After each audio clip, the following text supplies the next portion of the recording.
My name is Josephine Lang, and I have a sweet tooth. But I have learned over the many decades that it's not so good for me to eat refined sugars. In fact, it's about the worst thing I can do for my health. So I have learned how to have sweetness in my life by making healthy, sweet, and nutritious desserts. So my favorite, and probably the most common, is just lovely berries, fresh from the farmer's market. Blueberries, strawberries, raspberries, blackberries, all together in a bowl, maybe with a little sprig of mint. The mint leaves are so lovely.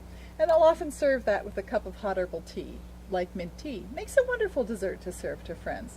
Simple, clean, pure, very lovely, and aids in digestion because of all the wonderful enzymes and vitamins in the fruit, not to mention antioxidants. Now, another dessert that I will sometimes serve is stewed prunes.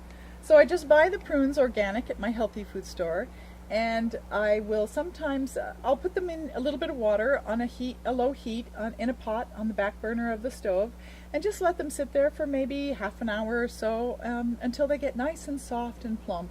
And the water takes on a lovely, delicious flavor. And I'll just put those in a bowl, and it's a nice warm dessert, the stewed prunes, with a little, sometimes I'll put a dollop of coconut milk on top. I like to get the coconut milk that's organic, that's the full fat, that has no BPA in the lining of the can, so that it's a good healthful thing for me to go ahead and consume.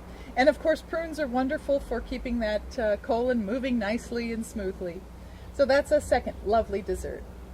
Now, for those who like something a little more decadent, I'd like to share with you a chia chocolate pudding recipe, which is quite tasty.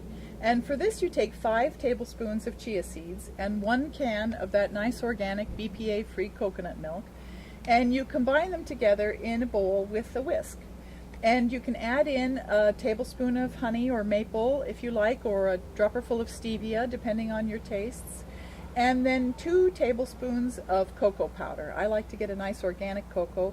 My friends have the Mama Ganache chocolate shop, and they're available online, and they have a delicious cocoa powder available that is very wonderful and well prepared. And then you just stir that all together and let it sit for about 15-20 minutes if you're in a hurry, or an hour. And the longer you let it sit, the more firm it will become, because the chia seeds will take on the liquid from the coconut milk and make a firmer pudding. And that's a wonderful dessert as well. I'd like to share with you one other healthy, delicious dessert, and this uses tropical fruits. So for those who don't mind the extra sweetness of banana, it's very nice to make it with banana, or else just plain pineapple and papaya. Now, I'm very careful to only get organic papayas, because papaya, as you probably know, is one of the GMO registered foods, and I don't care to eat any genetically modified organisms, thank you very much. So here in America, of course, they try to slip those by us, but I try to be very careful to avoid them. So I never buy papaya that is not organic. If it's organic, I'm quite certain that it is GMO free. And so I get a nice ripe papaya and a pineapple. I just take the peels off and chop them into chunks, put in a little banana, and there you have a wonderful dessert that is also extremely healing because of the bromelain in the in the pineapple, and the papain in the papaya, both of which are wonderful enzymes and really help to digest any damaged tissues in our bodies, so any bruises or injuries that we've received. So that's a wonderful healing dessert for somebody who's sustained an injury or is healing from any kind of disease condition. So enjoy, and may you be blessed with much sweetness in your life. Thank you so much for listening. And please check out my website. It's stepintomagic.com.